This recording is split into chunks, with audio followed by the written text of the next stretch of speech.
पाठ 5 बहुरूपिया। एक बहुरूपिया था। वह तरह तरह के वेश बनाकर लोगों का मनोरंजन किया करता था। इससे जो पैसे मिलते उनसे अपनी जीविका चलाता। एक बार बहुरूपिये ने साधु का रूप बनाया, सिर पर जटाएं जमाई और शरीर पर भभूत लगाया। फिर नगर से बाहर एक बड़े से पेड़ के नीचे अपनी कुटिया तैयार की और वहां बैठकर तपस्या करने लगा। सारे नगर में बात फैल गई कि एक बहुत पहुंचे हुए साधु महाराज पधारे हैं। धीरे धीरे चारों ओर साधु का यश फैल गया। सारा दिन उसके यहाँ भीड़ रहने लगी। लोग कहने लगे कि साधु महाराज के आशीर्वाद से संसार के बड़े बड़े कष्ट दूर हो जाते हैं। मन ही मन बहुरूपिया अपनी सफलता पर मुस्कराया करता। साधु की कीर्ति नगर सेठ के पास भी पहुंची। यह सुनकर वह अविश्वास से हंस पड़ा। बोला, ऐसे ढोंगी यहाँ न जाने कितने आते रहते हैं। सेठ ने साधु की ओर कोई ध्यान नहीं दिया। उधर साधु का नाम चारों ओर फैलता गया। एक बार सेठ की पत्नी बहुत बीमार पड़ी। सेठ ने बहुत इलाज कराया। सारे नामी वैद्य डॉक्टर बुलाए गए, पर सेठानी की तबीयत ठीक नहीं हुई। सेठ को लगा कि वह अब नहीं बचेगी। लोगों ने उसे सलाह दी कि एक बार साधु महाराज को दिखा दें। इसमें क्या हानि है? हार कर सेठ तैयार हो गया। वह बीमार सेठानी को लेकर साधु की कुटिया की ओर चल पड़ा। साधु ने दूर से सेठ को आते देखा। आगे आगे सेठ, पीछे डोली में बीमार सेठानी थी। साधु बहुत ही प्रसन्न हुआ।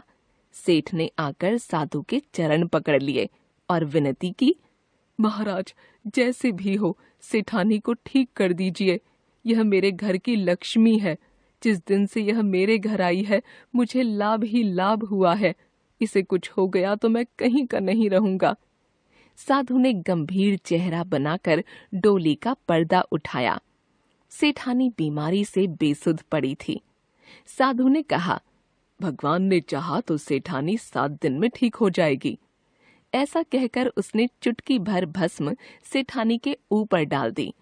फिर रोज आने को कहकर साधु अपनी आंखें मूंद कर समाधि में लग गया। संयोग की बात, धीरे धीरे सेठानी की तबीयत भी सुधरने लगी। 7-8 दिनों में लगने लगा कि उसकी बीमारी अब समाप्त होने को है। सेठ को साधु पर गहरा विश्वास हो गया। सेठानी ठीक हो गई।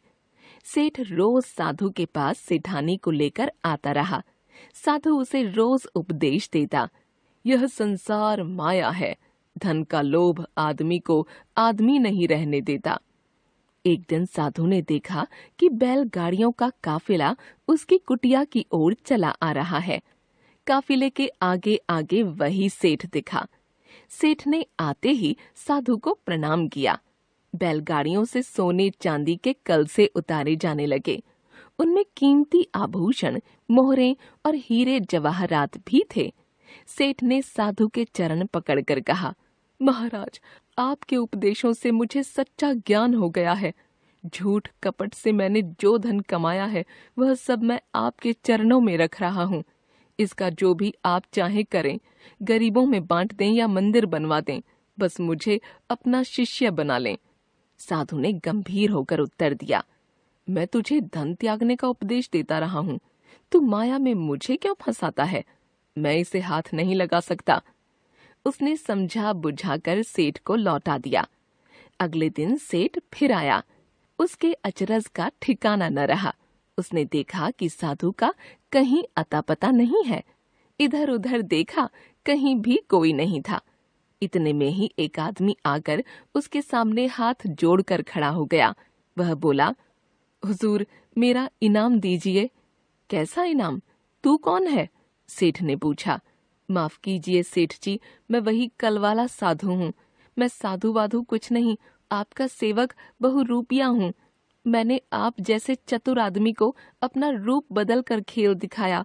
मुझे बहुत बड़ा इनाम मिलना चाहिए। सेठ आश्चर्य के मारे आकाश से आ गिरा। वह संभल कर बोला, इनाम तो मैं तुझे अवश्य दूंगा। सचमुच तूने कमाल कर दिया। लेकिन एक बात बता कि मैं अपनी संपत्ति तेरे पास लाया था, तूने उसे स्वीकार क्यों नहीं किया? बहुरूपिया नम्रता से बोला, सेठ जी, यह बात मेरे मन में भी आई थी।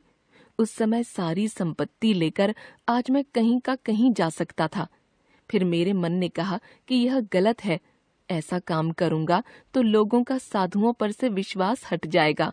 और सेठानी की बीमारी? सेठ ने पूछा। उसमें भी मैंने कुछ नहीं किया।